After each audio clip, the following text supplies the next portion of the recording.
On Monday, the White Sox had the day off in Arizona, and here in the Chicagoland area, it snowed just about all day long. But believe it or not, regular season baseball is just around the corner. In a few moments, an original Locked On White Sox host, Herb Lawrence from CHGO, will be joining me to chop up all things Chicago White Sox. You are Locked On White Sox, your daily Chicago White Sox podcast. Part of the Locked On Podcast Network, your team every day.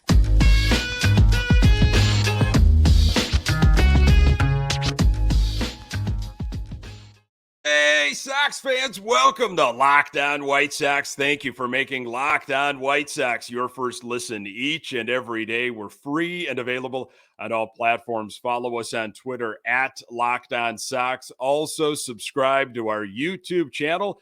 Just search Locked On White Sox. Today's episode is brought to you by Ultimate Baseball GM. Ever dreamed of becoming an MLB GM and managing your baseball franchise? Then this game is definitely for you. To download the game, just visit ultimatebaseballgm.com or look it up on the app stores. Our listeners get a 100% free boost to their franchise when using the promo Locked On in all caps in the game.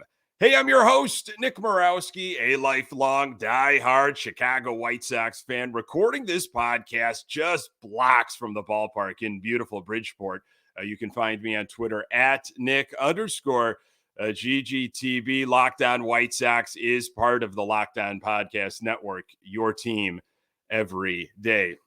Well, this is an absolute joy to be joined by an original host of Locked On White Sox and my first round opponent in the 108 tournament from the CHGO White Sox podcast, Herb Lawrence. Welcome back, Herb.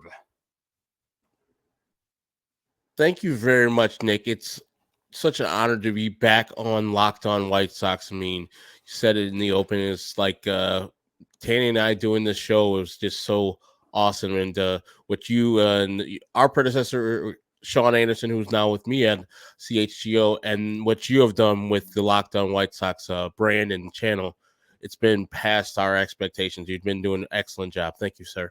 Herb, thank you. I really appreciate that, and yeah, it's something I've been hoping to do. I talked to Sean last summer, and I was just waiting for the right moment to bring you on, and here we had an off day by the White Sox, and the good folks from the 108 decided to put us in the first round. So why not? Why not talk some White Sox baseball here? You've been following this team extremely close, obviously doing a daily podcast, just like, Locked On over at CHGO. It's been a long off season, but there's been, I think, a lot of positives from spring training. I want to go and I want to start with Pedro Grifol, though. Grifol is conducting, obviously, his first spring training as a big league manager. He won me over by what he said this past off season, what he'd want to focus on. Now he's really winning me over by what he's implementing in Arizona. What have your impressions been of Pedro Grifol and the coaching staff? Just from the outset, the guy had a plan. He seems like he's been wanting this job and preparing to have maybe not the White Sox job, but major league manager job. And this is what I'll do. A, B, C, D, and a whole step down the way. His introductory press conference just won me over, just talking about, I see the White Sox. I see them from my Royals vantage point for years. When they want to play, tough to beat. But there's days where they're not all out there. There's days where they're lackadaisical and you can beat them. You could take advantage of them. And we've seen that throughout the records with the Kansas City Royals, which we all know are not near the team of talent that the White Sox are, and for the Kansas City Royals to win the season series multiple times. So I think the last two times they've played in the season, that is a shame. But Pedro having that insight to knowing the White Sox have uber talent. They're big on talent, but they don't bring it all the time. And that was kind of one of my beefs last year, where mandate was sent down. It's like, hey, 75% on running, don't push it all the way. And I think, and I've been told when I was a kid, this is anecdotally, hey, when you get injured the most is when you're not going all out. And so this is why I'm always like, why did the White Sox last year do what they did? Like, why did they get so many injuries? Because I believe they were told wrong things, and the staff wasn't totally like in tune with the team. I mean, it might be the manager last year too. So having Pedro Grifol understanding all the things that come with the White Sox, understanding the talent, and implementing a plan of, we're going to take this 5 days at a time. That's our goal. Not the World Series, not our first series with Houston, not the homestand versus the Giants. 5 days at a time, and see if we can hit our goal at the 5th day, type of thing. And then if we don't, we'll see what we can reevaluate and go to the next 5 days. So the guy just brings a philosophy, and he looks like he treats each player like a man, and treats each player, individually, not just as the group. So I've loved the hire so far. Rick Hahn, you saw in the press conference, he was smiling from ear to ear. So yeah, it's a slam dunk hire so far for a guy that hasn't managed one Major League Baseball game. Yeah, I love his attitude and approach in the offseason of talking to players and just, hey, what did you not like about last season or last spring training? What should we be doing different here? It seems very, player directed, manager and coaching staff facilitated. And obviously, Pedro Grifol has surrounded himself with some great people that he has a relationship with and has been given that opportunity for the most part. Is there too much being made in your mind of team chemistry, culture, togetherness, or do you believe those are valuable team characteristics that need to be focused on because they weren't present last season? It's kind of the chicken and the egg kind of thing. Like, if the team wins, we're going to automatically say, man, that culture is good up there. It's awesome, man. Look at those guys. They're playing for each other. They're winning because they're, that culture will be a good one. Last year, culture was bad because they were losing. So I think you could fake it till you make it, though. Like, I often quote Remember the Titans quote, where it's like, attitude reflects leadership. And I'm also a guy that thinks, you can manifest things. You can insert positivity in your life and positive things will happen, type of thing. You confess with your mouth out loud what you want, your desires, and you work for that. You hear it, and then your brain says, okay, let's work for that desire, type of thing. And maybe the change of culture with Pedro Grifol and his short-term, goal setting with 5 days at a time changes the culture of, hey, we don't have to be the people that Rick Hahn promised the fans to be. We don't have to be the World Series contending White Sox team. Let's just take it these 5 games at a time.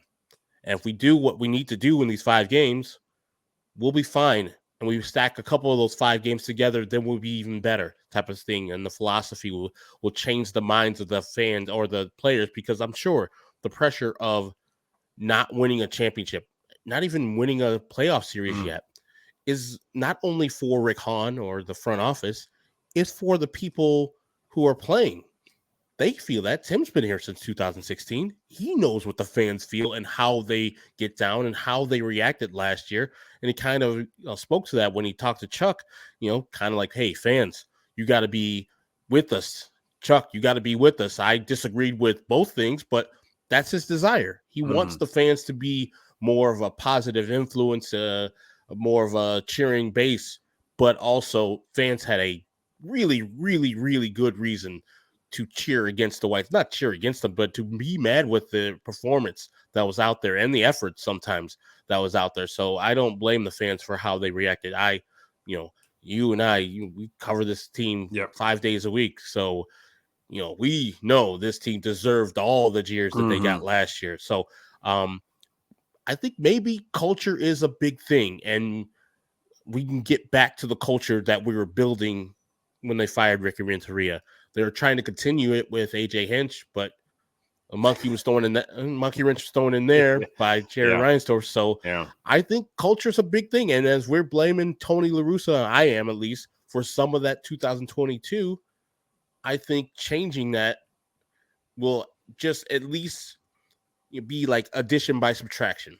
Yeah. Even if Pedro Grifol is just a net zero, just or a net zero, -1, it'll still be better than what Tony La Russa was last year. So maybe the culture thing will insert itself this year. I guarantee that it will be the story if the White Sox get out to like a 20-10 start.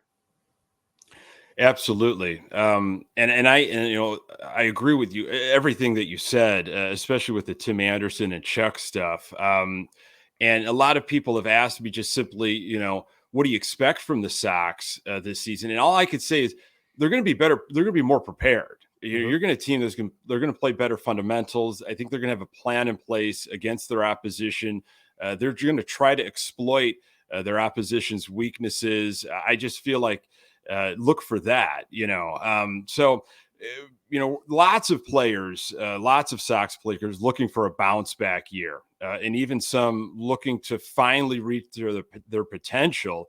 What are some likely scenarios in 2023? We're going to get to that with Herb in just a moment.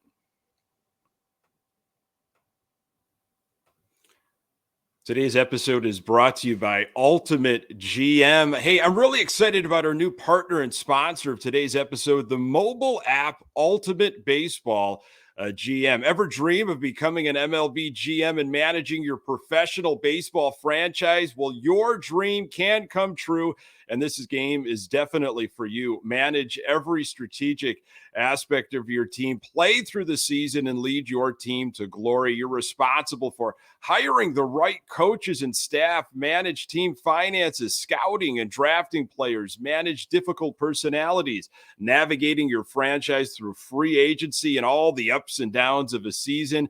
All this in a challenging and realistic game world. Ultimate Baseball GM is completely free and playable offline. Play on the go as you want and when you want to. Now is your chance to prove that you can be more competent than Rick Hahn. No guarantee that you'll have as much job security as him, but it'll be fun to have a seat at the table over and over again. Hopefully you can set the market and be proactive instead of reactive. Hey, Locked On White Sox listeners get 100% free boost to their franchise when using the promo Locked On in the game store.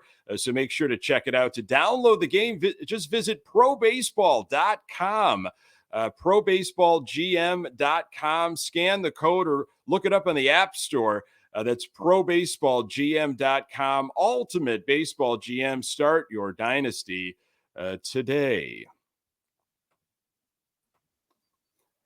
All right, Herb, you got to stay healthy, return to accustomed levels. Players are going to get back to what they were doing on the back of their baseball card.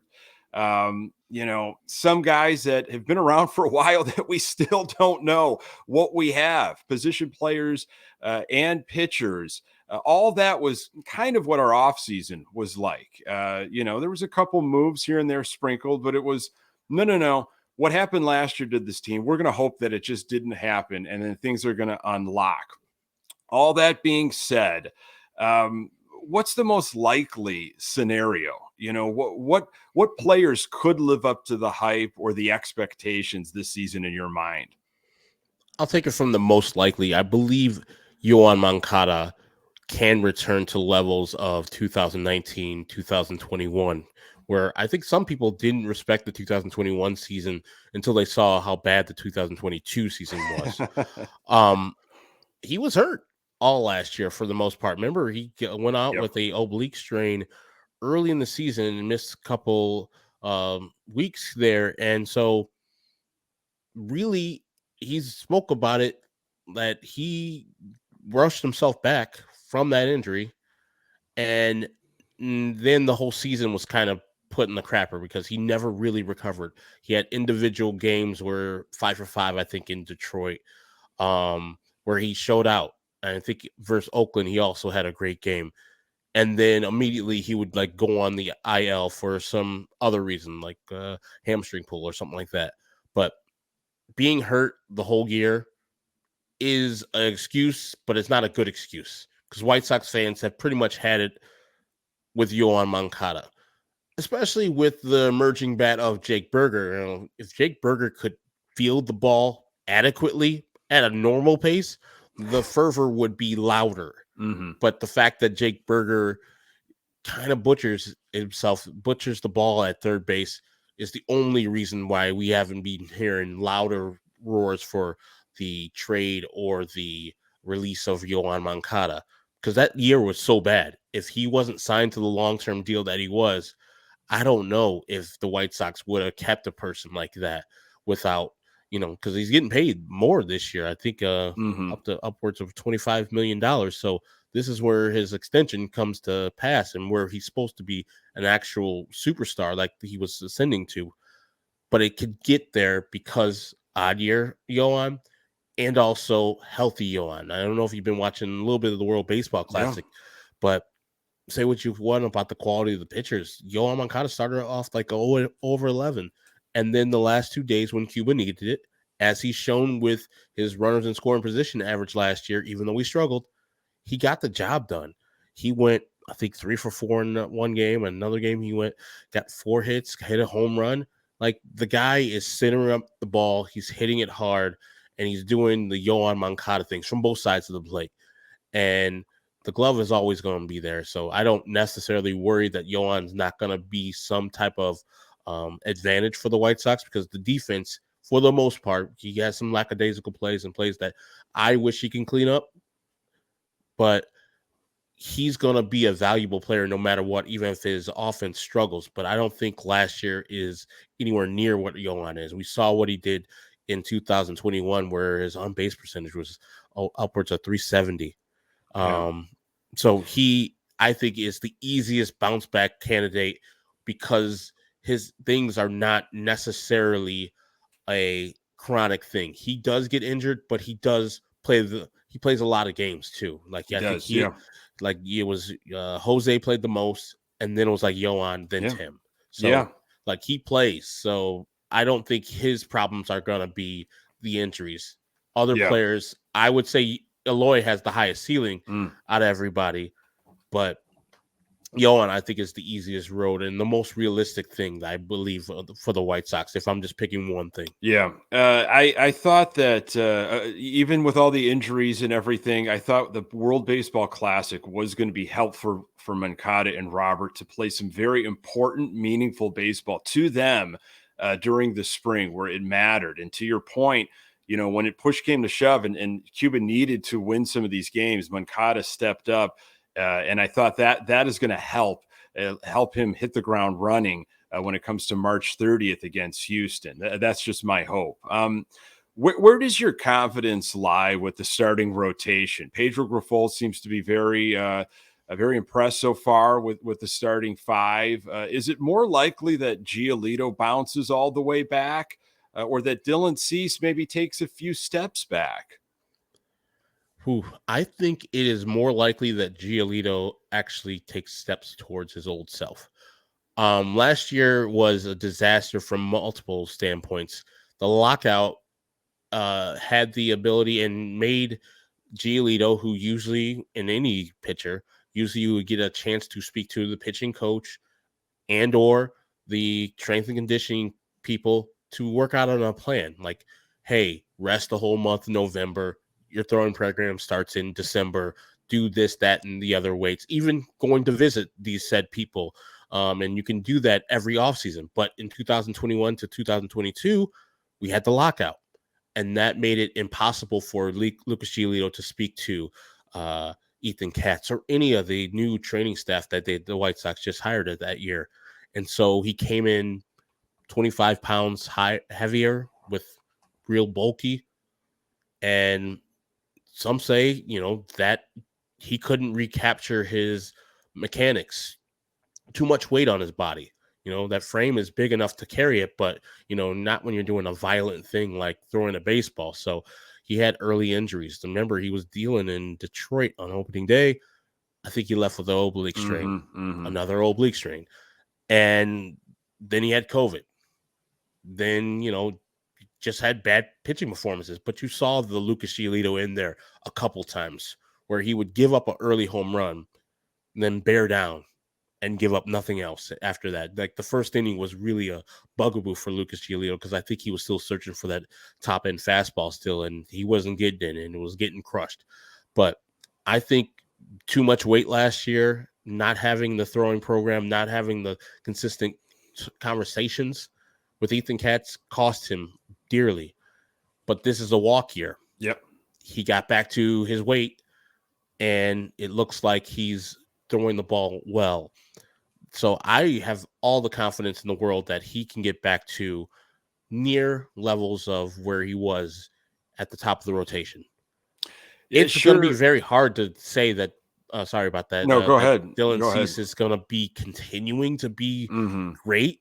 Like he was awesome. Like the thing he could cut out is the walk. So I guess so. He could be better than he was last year, and he can increase the strikeouts. So I think both are very doable, but I think Lucas is more likely for me because that's how great the 2022 season that Dylan Cease had.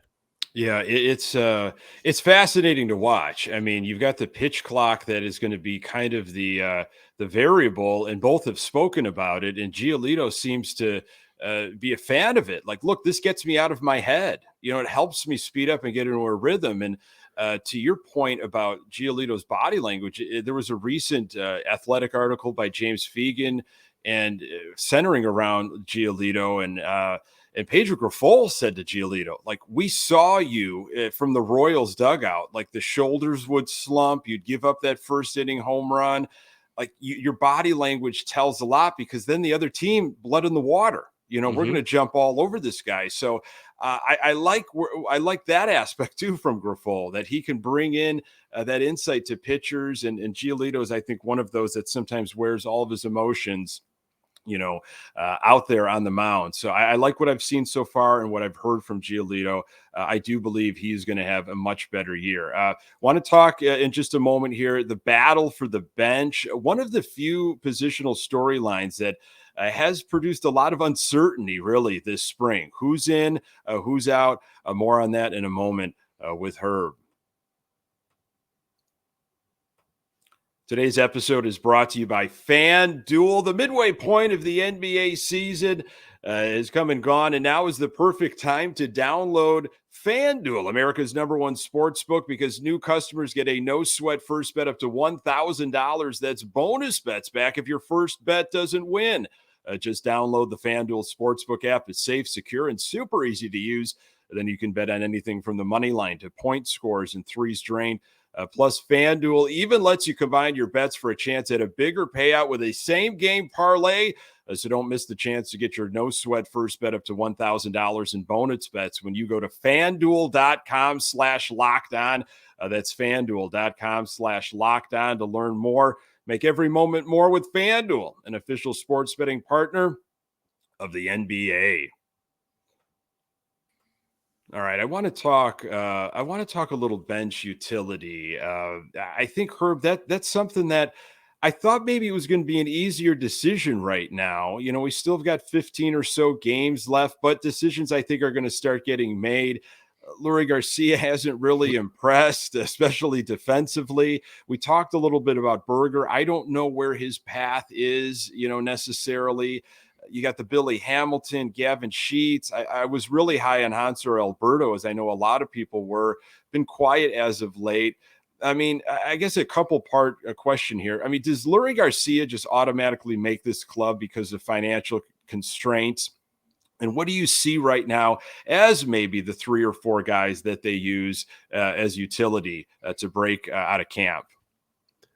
Yes, Leury Garcia is going to be on this team. That is as positive. Like, I'm probably 95% positive on that because he's making $11 million in the next 2 years.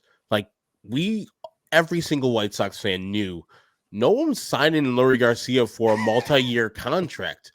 If they wanted to sign Leury to a 1-year contract, we would have been like, fine, who cares? But, you know, he hit that 3-run home run in game 3, and the White Sox lost their goddamn mind. no one was coming for Leury. They were. Like, if they were, who cares? Yeah. You got people like Henzer or Alberto that could be Mm-hmm. just as good or better than him. They Yeah. rave about Romy Gonzalez, and they've been playing him in left field and right field and at second base and shortstop. So what do you do here, Leury? But it's $11 million. They made a mistake, but signing him that long ass deal, I'm sure Jerry Reinsdorf is not gonna allow Rick Hahn to release him too, after he let him release Dallas Keuchel last year, and it was like $18 million. Do you think the man loves to lose $29 million to people who don't play baseball for him anymore? No. So you're going to wear that, and I guarantee he's going to make the team. I don't know if he's going to last throughout the year, because then they can like rationalize, oh, well, like, do we want 7.5 million or whatever? They can see what their number is, but 11 million for him not to play on the White Sox, he'll be picked up somewhere else, and you'll be sad that you'll see Leury Garcia. No, he's playing for the White Sox. That's 100%. And for the reserves, other than him, I would go with, I love Billy Hamilton. Yeah. And I think that he has an actual role, like 100% role on this team. So I think out of the other people, like Marisnik is kind of fast, but he's not really a great base stealer. I think Reyes is decently speed. Like, they have other tools. They could actually put bats a ball a little bit better than Billy, but I just like his versatility with the glove and putting him in a pinch running situation, especially with these new rules. Yes. I think the guy can steal at least 20 bags if he's using the right position for the White Sox late in games, kind of like Terrence Gore did with the Royals back in the day. Yeah. Yeah, I think Gavin Sheets, obviously they love the power lefty bat. He's going to see some time, hopefully more at first base than out in right field. But to the point with Leury Garcia, it's just I wish there was somebody like a Romy Gonzalez who's hitting like under 100 in spring training. I know that doesn't mean much, but we saw all of his hype videos, right, that the Sox were pushing out over the offseason. Like, this guy's going to win second base. He's been having a great offseason. I wish somebody kind of took it from Leury, so there could be you could have an argument there, but nobody is really taking it. It's been kind of just a muddy situation with bench and utility. And, with these new rules, and I think Billy brings so much to the culture and chemistry. I think he was huge in 2021 with Goodwin. And so, something to really watch these last few weeks. Aside from health, what are some worries you have with this White Sox team right now? Like, I think the White Sox from top to bottom are the most talented team in the AL Central. I mean, I think they're better than the Cleveland Guardians on paper, but I don't know what's in their heads. Like, last year was tough for a lot of people, and I'm sure it's tougher for them. And for the Cleveland Guardians to pretty much like punk them, like winning all the games that they did last year versus head-to-head to the White Sox. When they won the division, they celebrated by pretty much chiding the White Sox and like sending out things on their official Instagram and official Twitter in the clubhouse after the game, celebrating, saying, "Fire Tony," and other things that are White Sox related. They were clowning on the White Sox. And like, I wonder where their mental state is right now. Like, are you going to get some get back? Like, does that bother you? Does that bother you that a team that you're better than use motivation, obviously, to get to the top of the AL Central? I want them to punish the AL Central like they should. They're the best team in the AL Central. That's what I want. I want to know, do they have that hunger to be the best of the AL Central? I have bigger, huger aspirations for them to win a World Series, but I also want them to take that slight as personal as I do, as White Sox fans do, when they heard that. Like, we felt that they deserved to hear that, but I wonder if it, felt a little chill back in their spine, like, oh no, you ain't gonna do that to us. Nope. Sorry, Cleveland. And this year you got to punish them, beat them badly, like show them that you had your year, enjoy it, save the flavor. Now it's White Sox time. But talent wise, like you said, if I can't say health, it's over. Mhm. It's over. They're better than those teams. They only have to worry about other teams like the Astros, who are much better than the White Sox, and the Yankees and everybody in the AL East, better than the White Sox type of team. There's no one in the AL Central that can hold the candle to the White Sox if they have health.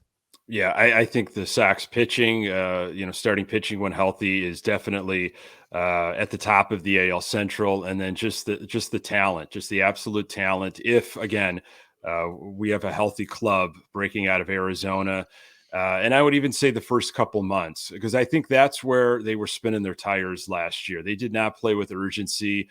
They just kind of sat back, thought this division was going to be pretty much handed to them. And, as a lot of people will say, namely Pedro Grifol, you're not going to win it in April and May, but you could lose it in April and May. And I think that's what happened last year. They were trying to play catch up, and they couldn't. They caught some fire under Miguel Cairo for a little bit, but it was just too little, too late. But yeah, I'm with you, Herb. I'm excited about this team. There is a lot to be excited about, and I think they can definitely win the AL Central. They should win the AL Central. We could do this for hours, Herb Lawrence.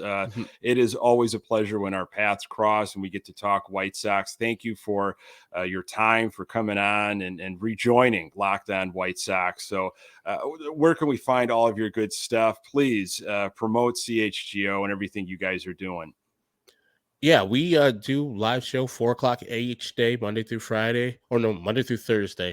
At CHGO Sports on YouTube, and I'm at Ecknerwall 23. It's just my last name, Lawrence, spelled backwards. 23 for Robin Ventura. Yes, I like the player. The manager wasn't that great, but whatever. But yeah, that's how you find me, and all my socials are pretty much Ecknerwall 23. Yeah. Thank you again, Herb. I think this is going to be an exciting season, and I hope we can talk again. And again, big 108 tournament. I'll probably be voting for Herb. So I would encourage you to get those votes and just vote and have fun with this tournament. Oh, yes. That's the big thing. Yeah. That's 100%. That's just have a good time. Don't vote for me, guys. Vote for Nick. Well, good on the 108 people. It brings people together. We have some fun with it. So I think it starts Tuesday morning. So go out and vote. But Herb, thank you so much for joining us. Thanks for having me, Nick. You got it, buddy. Go Sox. Folks, thank you so very much for making this podcast part of your daily routine. You can find the Locked On White Sox podcast absolutely everywhere you find your podcast. We're on Twitter at Locked On Sox. You can find me on Twitter at Nick_GGTB. Hey, and don't forget to make, after you make this episode your first episode, check out the Locked On Fantasy Baseball podcast, Win Your League, by listening to Matt and Dom every day as they bring you the very best of fantasy draft strategies. Find the Locked On Fantasy Baseball podcast wherever you get your podcasts and on YouTube, part of the Locked On Podcast Network, your team every day. Hey, on the next episode, I'll continue to bring you the latest happenings from Glendale, Arizona. Dylan Cease on the mound against the Oakland Athletics on Tuesday as our White Sox inch closer to opening day. Really appreciate you making time for the Locked On White Sox podcast. I'm Nick Borowski. Until next time, go Sox.